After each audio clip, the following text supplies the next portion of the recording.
Tuan Speaker, buat kali ketiga Tuan Speaker menolak usul yang saya bawa di Dewan Rakyat ini tentang tuntutan suluk.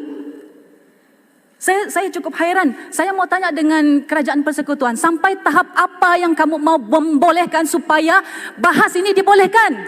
Tuntutan ini dibolehkan, dibahas dalam Dewan ini. Ini soal kedaulatan negara, bukan soal remeh-temeh. To what extent? Pasal Sabah kah kamu tidak peduli? Sebab ini Sulu dia tuntut Sabah saja, bukan negeri-negeri lain. Tuan Speaker, ini kali ketiga Tuan Speaker. Saya mau tanya dengan kerajaan.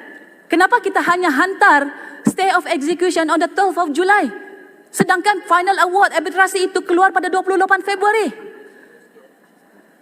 Saya mohon semua MP-MP daripada Sabah dan juga MP-MP lain ini untuk berdiri. Mohon supaya usul ini dibincangkan, dibahaskan dari dalam Dewan ini. Ini pasal Sabah. Alright, terima kasih. Terima kasih Yang Berhormat. Yang Berhormat Pulai, silakan. Tuan Speaker, kadang-kadang saya rasa... Yang Berhormat cukup. Yang Berhormat Pulai, silakan. Tuan Saya betul. Saya juga Tuan Speaker, menerima. Yang Berhormat, tolong.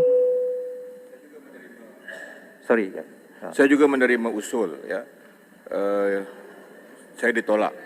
Ya. Dengan alasan bahawa subjudis. Ya. Tapi hari ini, Tuan Saya betul, well reported locally and internationally. Ya. Isu ini adalah menjadi suatu perbahasan umum di peringkat lokal dan juga antarabangsa.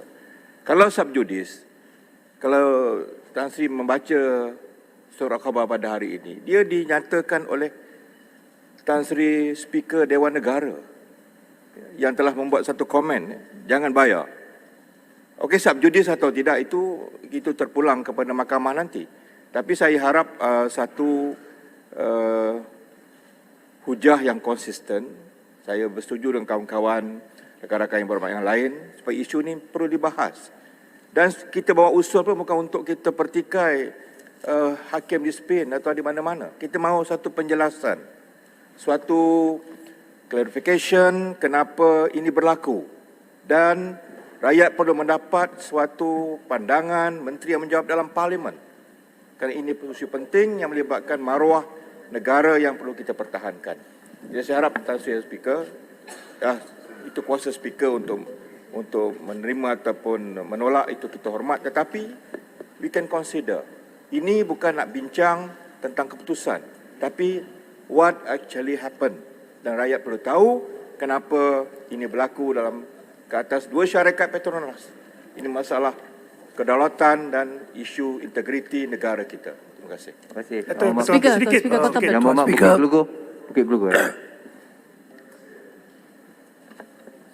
Sekali lagi.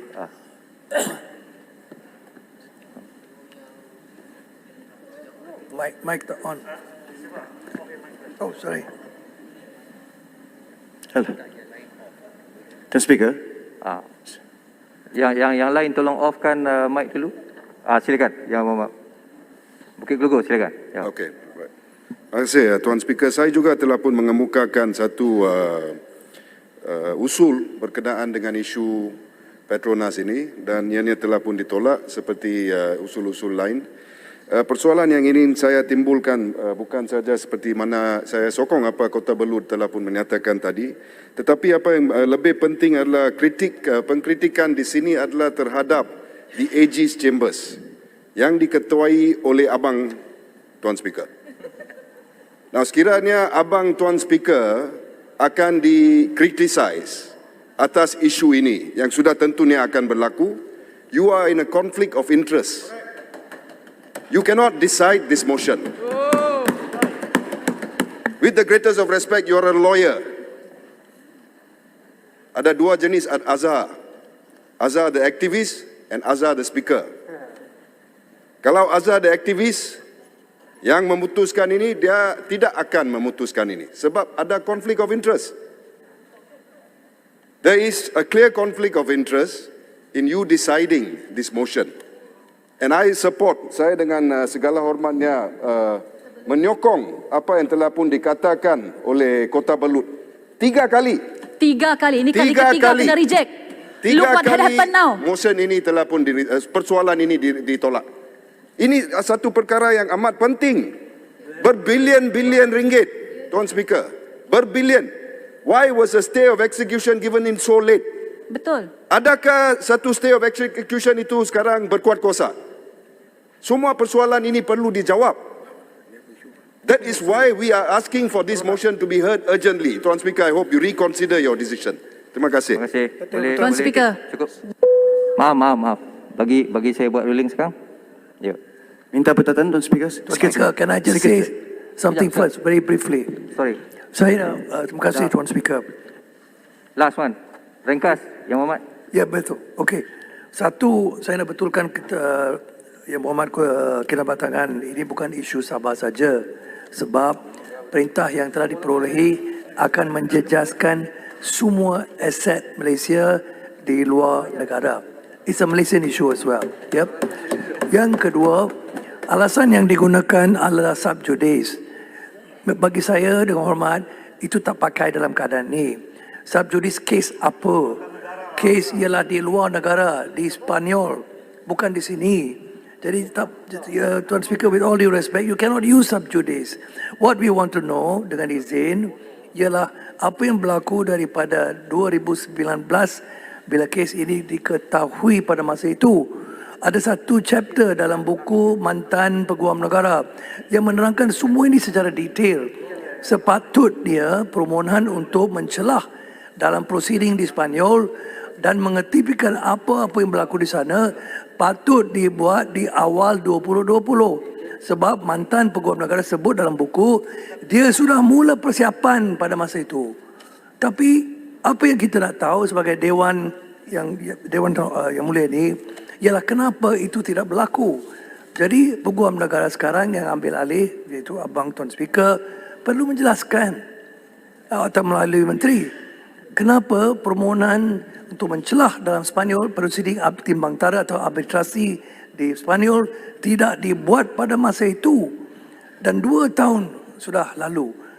Dan sekarang kita dan baru awal tahun ni perintah keluar untuk yang membolehkan pemohon-pemohon iaitu kumpulan suluh ini pergi merampas atau cari aset Malaysia di luar negara. Somebody has to answer that. And why was putting billions of ringgit dengan izin of Malaysian assets at risk? That is nothing to do with sub judice.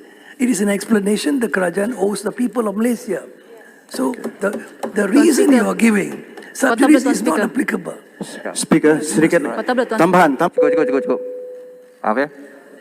Pertama sekali tentang Petronas dan asetnya di Azerbaijan. Sebenarnya pada sesi yang lepas, saya tak ingat bila, saya telah pun mengizinkan satu usul tergempar juga di mana pelupusan aset di Azerbaijan itu dibincangkan. Ya.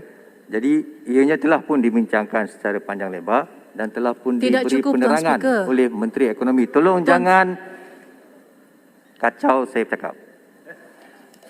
So itu telah pun diterangkan oleh Yang Berhormat Menteri Ekonomi pada masa itu secara panjang lebar. Ya, jadi semua orang tahu apa sebenarnya yang berlaku tentang aset Petronas di Azerbaijan. Ya, Tuan Speaker. sekejaplah, Yang Berhormat. Nombor 2, tentang sub judice tu, saya menerima pandangan undang-undang yang mengatakan bahawa ianya sememangnya sub judice kerana terdapat 1 atau 2 proceeding yang masih lagi berjalan sekarang. Aturan mesyuarat amat terang dalam perkara ini dan saya terpaksa memakainya. Mengenai Yang Berhormat Bukit Gelugor tentang konflik interest, mengenai konflik interest, saya menafikan bahawa terdapat apa-apa konflik interest. Saya tidak pernah masuk campur dengan hal